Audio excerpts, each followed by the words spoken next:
तीन बहनों की लालची भाभी। करिश्मा, रेशमा और मनीषा तीन बहनें हैं। उनका एक भाई भी है, मयंक। मयंक अपनी बहनों को बहुत प्यार करता है, लेकिन मयंक की पत्नी सविता इस मामले में मयंक से बिल्कुल ही अलग है। वो अपनी ननदों का जितना बुरा कर सकती है उतना बुरा करती ही रहती है और अपनी ननदों पर हुक्म भी चलाती है। करिश्मा, करिश्मा, तुमने अभी तक नाश्ता नहीं बनाया? तुम्हारे भैया को ऑफिस जाने में देर हो रही है। हाँ भाभी, बस अभी बनाती हूँ। करिश्मा, तुम ये ढीलापन छोड़ दो। कल को पराये घर जाना है। वहाँ अगर तुम इस तरह से काम करोगी तो लोग क्या कहेंगे कि माँ ने और भाभी ने कुछ सिखाया नहीं। और तुम्हारी दोनों बहनें कहाँ हैं? रेशमा मार्केट गई है और मनीषा सो रही है। क्या? सुबह के 8 बज रहे हैं और ये महारानी अभी भी सो रही है? ये कहते हुए सविता अपनी सास दुर्गा देवी के पास जाती है। माँ जी, देख रही हो अपनी बेटियों के तौर तरीके?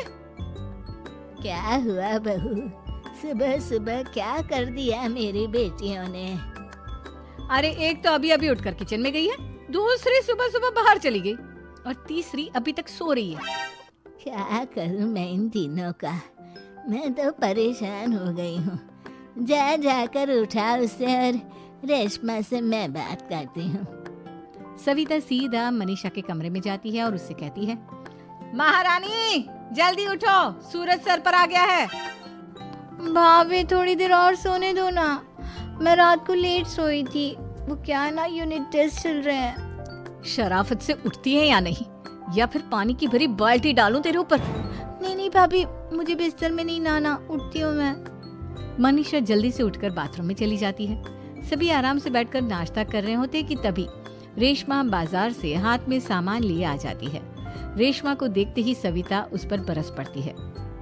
लो, आ गई महारानी। ऐसा भी क्या सामान लाना था जो सुबह आंख मलते ही बाजार की तरफ रवाना हो गई? भाभी, कल आप ही तो चीख रही थी कि घर का सारा सामान मुझे ही लाना पड़ता है, घर में किसी को भी किसी काम से कोई लेना देना नहीं है। अब मैं बाजार जाकर सामान ले आई तो आपको इस बात से भी तकलीफ हो रही है?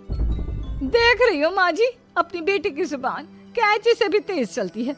और मयंक, आप तो कुछ कहेंगे नहीं अपनी लाडली बहन को। रेशमा, अपनी भाभी से ऐसे बात नहीं करते। चलो माफी मांगो। भैया, मैं क्यों माफी मांगू? आप भाभी से बोलिए ना कि हम पर कम हुक्म चलाया करे।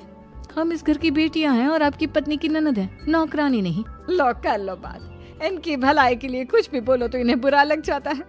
इस घर में यही इज्जत है मेरी।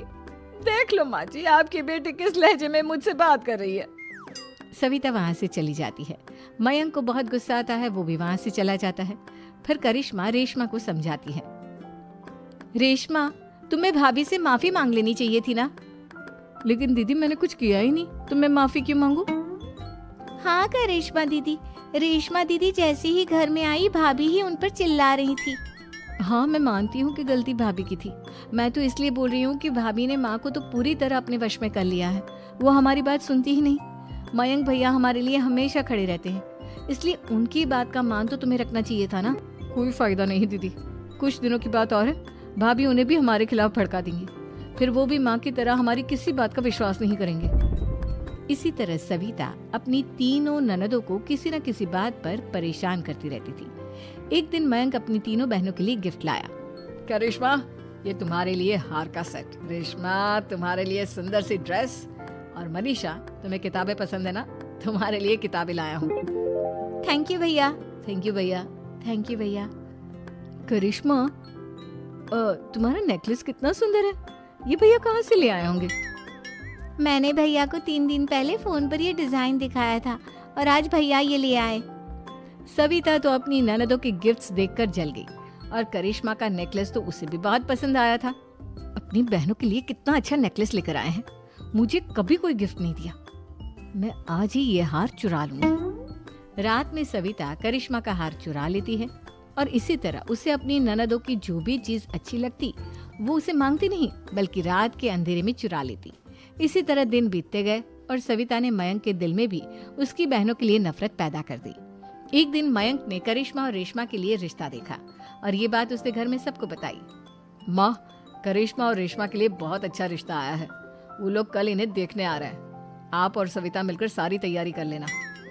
ये सुनकर करिश्मा और रेशमा खुश हो जाती हैं, लेकिन सविता सोचती है, अगर इन दोनों बहनों की शादी हो गई तो घर और बाहर का काम कौन करेगा? मनीषा तो एक नंबर की कामचोर है, उससे तो किसी बात की उम्मीद लगाना ही बेकार है। मुझे इस शादी को रोकना होगा। अगले दिन सभी लड़के वालों के स्वागत की तैयारी करने में लगे होते हैं। तभी मयंक अपनी बहनों से आकर कहता है, तैयार हो गई तुम दोनों? देखो दोनों लड़के बहुत अच्छे हैं, मैं कोई कसर नहीं छोड़ना चाहता, इसलिए तुम उनके सामने अच्छे से बिहेव करना और अपनी भाभी से लड़ने मत लग जाना। करिश्मा, तुम वो नेकलेस पहन लो ना जो मैं तुम्हारे लिए लाया था। भैया मैं बहुत देर से वो नेकलेस ढूंढ रही हूँ, लेकिन मुझे मिल ही नहीं रहा। क्या तुमने नेकलेस खो दिया? तुम्हें पता भी है वो कितना महंगा था? तुम कोई काम ढंग से नहीं कर सकती। मयंक गुस्से में वहां से चला जाता है। थोड़ी देर बाद लड़के वाले भी आ जाते हैं। वो दोनों बहनों को पसंद कर लेते हैं और रिश्ता पक्का हो जाता है। लेकिन सविता के दिमाग में तो कुछ और ही खिचड़ी पक रही थी। वो पंडित जी के पास करिश्मा की कुंडली लेकर जाती है और उन्हें पैसे देकर करिश्मा की कुंडली बदलवा देती है। जब लड़के वालों के पास करिश्मा की कुंडली जाती है तो वो दुर्गा को फोन करते हैं। बहन जी, हमने करिश्मा की कुंडली अपने पंडित जी को दिखाई थी। आपकी बेटी की कुंडली नहीं बल्कि दोषों का पिटारा है।